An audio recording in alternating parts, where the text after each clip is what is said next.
Welcome back. हम देखिए class 10 के लिए सॉल्व कर रहे हैं चैप्टर 5। ओके, एंड चैप्टर 5 में एक्सरसाइज 5.2 के 14 क्वेश्चन तक मैं अपने प्रीवियस वीडियोस में कवर कर चुकी हूँ। अगर आपको वो देखने हैं तो आप मेरे प्रीवियस वीडियोस देखिए और मेरे चैनल को सब्सक्राइब कीजिए। ओके, इसके अलावा मैंने trigonometry chapter, coordinate geometry and pair of linear equation in 2 variables, ये चैप्टर्स भी कवर किए हैं, उनके भी मैंने वीडियोस बनाए हैं, तो आप उनको भी देखिए। ओके, चलिए तो अब हम एक्सरसाइज 5.2 का क्वेश्चन नंबर 15 देखते हैं क्वेश्चन में क्या है। For what value of n are the nth term of 2 APs 63, 65 and 67 ...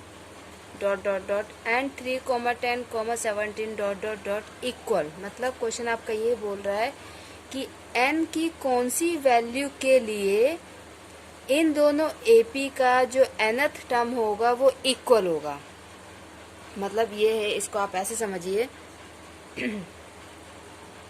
कि जैसे दो क्लास है, class 9th and class 10th, दोनों का रिजल्ट आया। दोनों का रिजल्ट आने के बाद अब ऐसा हो सकता है ना कि क्लास 9th में जो फर्स्ट रैंक है वो 87% पे बनी हो और जो क्लास 10th में फर्स्ट रैंक 89% पे बनी हो।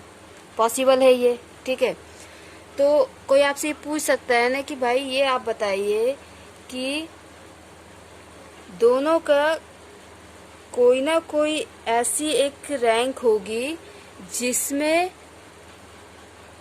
ठीक है, ऐसी कोई रैंक होगी कि जिसमें ना सेम परसेंटेज बना हो, ठीक है, जिसमें सेम परसेंटेज बना हो। मीन्स मान लीजिए कि 12th रैंक ऐसी है क्लास 10th के लिए जिसमें 67% आया है और क्लास 9th के लिए भी 12th रैंक ऐसी है जिसमें बच्चे का 67% आया है। ठीक है, देखिए दोनों क्लास अलग हैं, दोनों का परसेंटेज अलग अलग स्टार्ट हुआ, लेकिन 12th रैंक पे दोनों की क्लास का परसेंटेज सेम है। सेम यही क्वेश्चन है कि ये एक अलग AP है, ये दूसरी एक अलग AP है, और इन दोनों AP का एक ऐसा कोई टर्म है जिसमें, मतलब एक ऐसी कोई पोजीशन है n की वैल्यू के लिए जिसमें दोनों का जो वैल्यू है वो सेम होगा। लेट्स सी, ठीक है। तो हम मान लेते हैं कि n एक ऐसा टर्म है, nth टर्म एक ऐसा टर्म है जिसमें इन दोनों की सीरीज में वैल्यू एक ही आनी है। ठीक है, तो देखिए फर्स्ट सीरीज है 63, 65, 67। तो इस सीरीज का A होगा 63 एंड D होगा 65 माइनस 63, D होगा 2। ठीक है, D क्या हो गया 2। और ये वाली सीरीज के लिए आपका, ये वाली सीरीज के लिए आपका A हो जाएगा 3 एंड D हो जाएगा 10 माइनस 3 इक्वल टू 7। ठीक है, अब देखिए इन दोनों सीरीज में A एंड D तो अलग अलग है लेकिन n सेम है। क्यों? क्योंकि उन्होंने हमसे बोला है ना कि n की किस वैल्यू के लिए, ठीक है, उनका वो वाला टर्म सेम आएगा। तो मतलब n भी सेम होगा और nth टर्म पे वो वैल्यू भी सेम होगी। तो देखिए चेक करते हैं, हम ये मान लेते हैं कि late an for both the series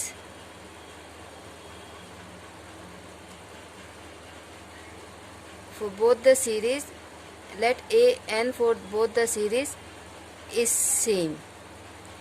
ठीक है, for n। Okay, that means कि ये वाली सीरीज का an और ये वाली सीरीज का an सेम है। ओके, तो दोनों सीरीज का an सेम है। तो हम क्या करते हैं कि इसमें ना इनको हम A1 और D1 कर देते हैं और इसको A2 और D2 कर देते हैं। तो ये क्या हो जाएगा, A1 plus n minus 1 into D1 is equal to A2 plus n minus 1 into D2। ठीक है, क्योंकि सिर्फ n इक्वल है, बाकी A1 दोनों का A और दोनों का D अलग अलग है। तो अलग अलग है, इसलिए हमको उनका नोटेशन भी अलग अलग रखना चाहिए, ठीक है। इसलिए हमने इसको A1 A2 D1 और D2 कर दिया। ओके, तो देखिए अब n की वैल्यू क्या निकलती है। A1 कितना है 63 प्लस n माइनस 1, D1 है 2, A2 है 3, n माइनस 1, D2 है 7। ओके, इसको सॉल्व कर लेते हैं। 63 plus 2n minus 2 is equal to 3 plus 7n minus 7। अब हम जो n टर्म है, जो n वाले हैं ये वेरिएबल्स, इसको एक तरफ ले जाते हैं और जो नंबर्स हैं उनको एक तरफ ले आते हैं। सो 63 माइनस 2n माइनस 3 प्लस 7, ये जो प्लस 3 है तो माइनस 3 हो गया, प्लस 7 है तो ये सॉरी माइनस 7 है तो ये प्लस 7 हो गया, ठीक है, equal to 7n minus 2n। Okay, ये 2 है। 63 में से 2 गया 61, 61 में से 3 गया और उसमें आप प्लस 7 करेंगे तो कितना आ जाएगा आपका 65। ओके, तो ये आपका हो गया यहाँ पे 65 is equal to 5n। Clear? Okay, then तो क्या था 65 is equal to 5n, 65 upon 5 is equal to n, 13 is equal to n, means n equal to 13, means दोनों का A13 आपस में इक्वल होगा। इसको हम चेक कर लेते हैं। देखिए फर्स्ट सीरीज के लिए मीन्स हमारा A1 था 63 एंड D1 था 2। ओके, और सेकंड सीरीज के लिए हमारा A2 था 3 एंड D2 था हमारा 7। अब हम इसका A13 निकालते हैं। A13 इसका क्या होगा A1 plus 13 minus 1 into D1, 63 plus 12 into 2, 63 plus 24 is equal to 87। इसका A13 कितना आ गया 87। इसका A13 हम चेक करते हैं। A2 plus 13 minus 1 into D2, A2 is 3, 12 into 7, 3 plus 84 means 87। दोनों का 13वां टर्म क्या है सेम है और ये पॉसिबल है, ठीक है। कैसे, क्वेश्चन को आप देखिए,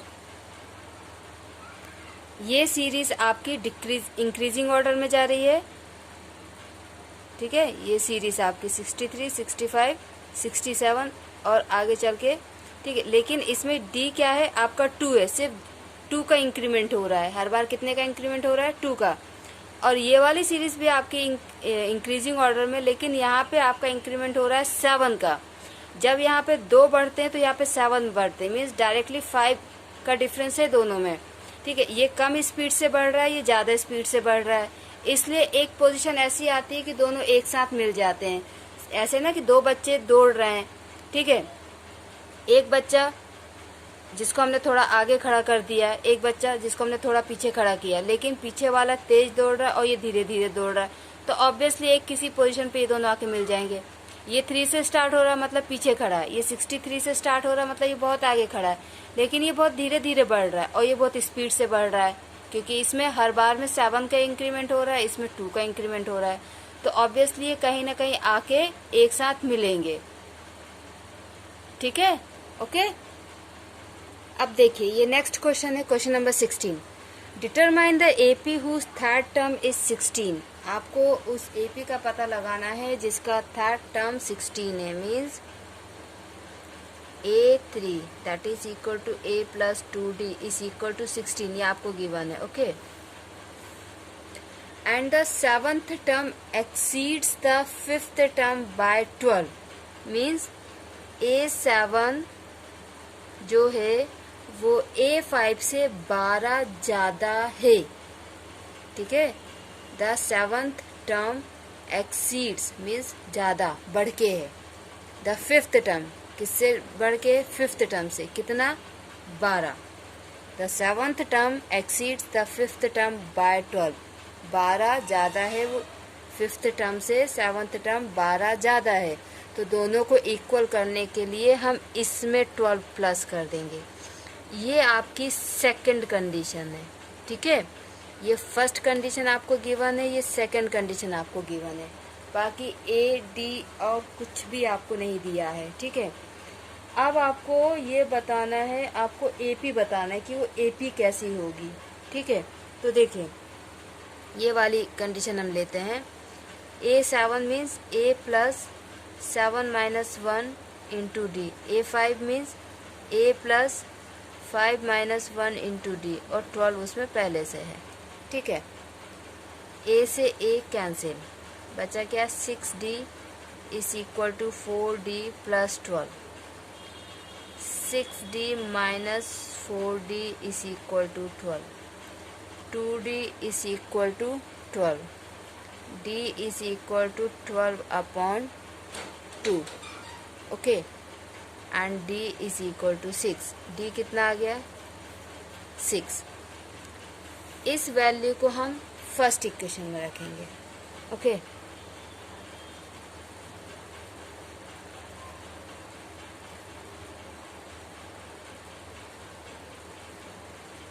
क्लियर?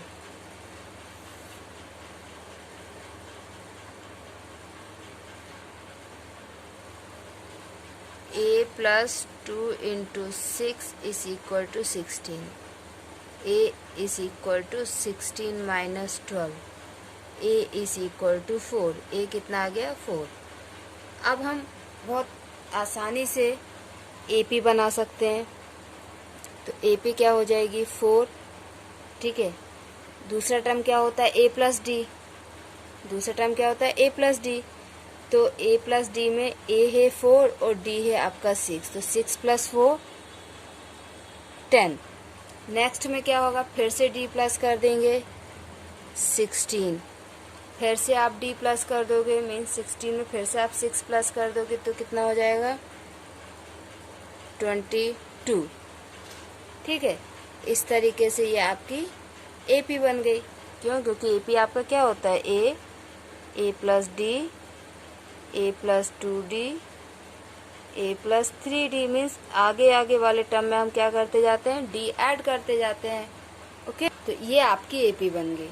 तो ये आपका क्वेश्चन नंबर 15 एंड 16 मैंने इस वीडियो में कंप्लीट किया है। आपको अगर कोई भी डाउट होता है इन 2 क्वेश्चंस में या इनके अलावा और भी क्वेश्चंस में जिनको मैंने अपने प्रीवियस वीडियो में कवर किया है, या फिर जिनके मैं वीडियोस नहीं भी बना पाई हूँ लेकिन आपका सिलेबस हो चुका है, आप उन क्वेश्चंस पे पहुँच चुके हैं, अगर आपको उन क्वेश्चंस में भी डाउट है तो आप प्लीज़ मुझे कमेंट बॉक्स में कमेंट कीजिए, मैं आपके डाउट क्लियर करूँगी। थैंक यू बच्चों, टेक केयर।